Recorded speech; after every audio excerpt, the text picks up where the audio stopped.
सभी श्रोताओं, भक्तजनों और साथियों को मेरी सादर व प्रेम जय श्री राम, जय श्री कृष्णा और हर हर महादेव। साथियों, मैं आप सभी के लिए एक अत्यंत ही रोचक और ज्ञानवर्धक वीडियो लेकर आया हूँ। आज की इस वीडियो में मैं आपको उस दुर्लभ चीज़ के बारे में बताऊंगा जो अनंत कोटि जीवों में भगवान किसी भाग्यशाली मनुष्य को ही प्रदान करते हैं। तो चलिए बिना और समय गवाएं आज का हमारा विषय शुरू करते हैं मेरे यानी अमन के साथ। और मैं आप सभी का हार्दिक स्वागत करता हूं हमारे YouTube चैनल ज्ञान दूत।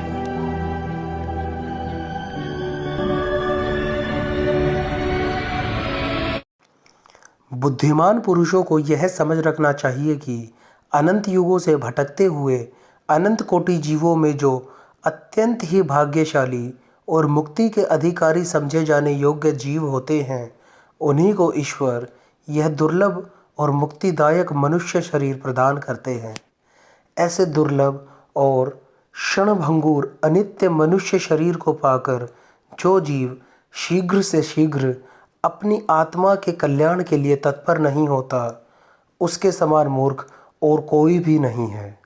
जब मनुष्य शरीर मिल गया तब यह समझ लेना चाहिए कि सामान्य भाव से मुक्ति के अधिकारी तो हम हैं ही। ऐसा न होता तो मनुष्य शरीर ही हमें क्यों दिया जाता। दयामय की अपार दया है जिसने हमें मुक्ति का अधिकारी बनाया, और इस अधिकार को पाकर भी यदि हम उस दयामय की दया की अवहेलना कर अपने समय को व्यर्थ भोग, प्रमाद, पाप और आलस्य में बिताएं तो उससे ज़्यादा मूढ़ता और क्या होगी। आहार, निद्रा और मैथुन आदि तो प्रायः सभी योनियों में प्राप्त होते ही रहते हैं।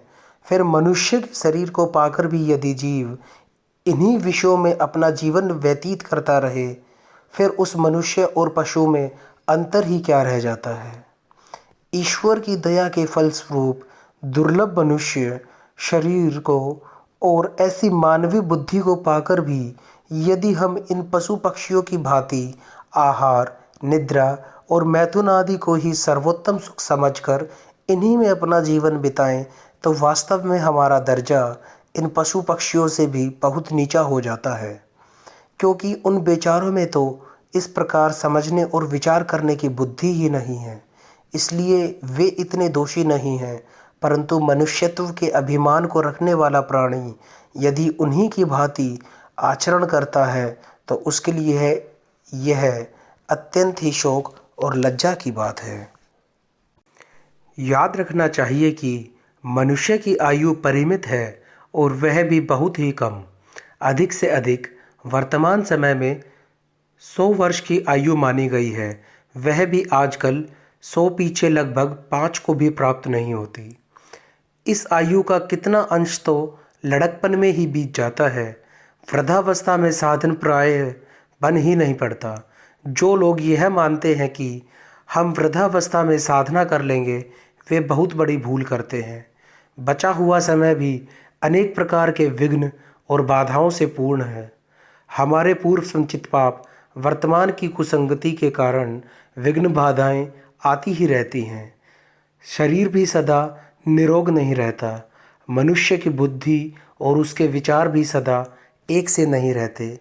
कुसंग में पड़कर बुद्धि बिगड़ ही जाती है और जगत में प्रायः कुसंग ही अधिक होता है। आलसी, भोगी, प्रमादी, दुराचारी, अहंकारी और नास्तिक मनुष्यों का संग ही कुसंग है, और फिर पता नहीं कि मौत किस क्षण में आ जाए।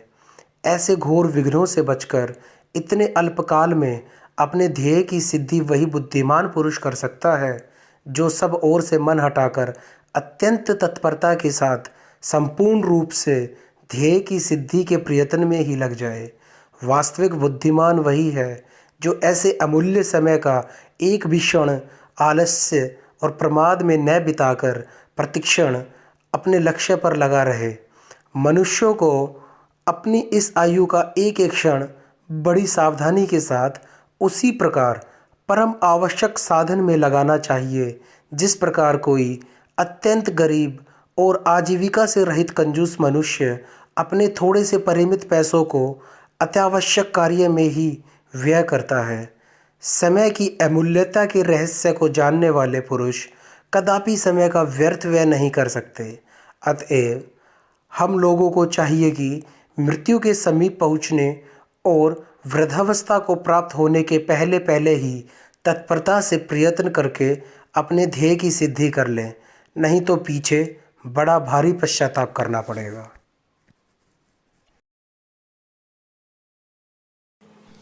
साथियों, आज की ये वीडियो यहीं समाप्त होती है। आशा करता हूँ मैं अपने छोटे से प्रयत्न के जरिए आप सभी को इतने बड़े रहस्य के बारे में बता पाया हूँगा। आगे आपकी मर्जी है। फ़िलहाल मैं अपनी वाणी को विराम देता हूँ। आपसे फिर नई वीडियो में मुलाकात होगी नए किसी विषय के साथ। तब तक के लिए जय श्री राम, जय श्री कृष्ण और हर हर महादेव।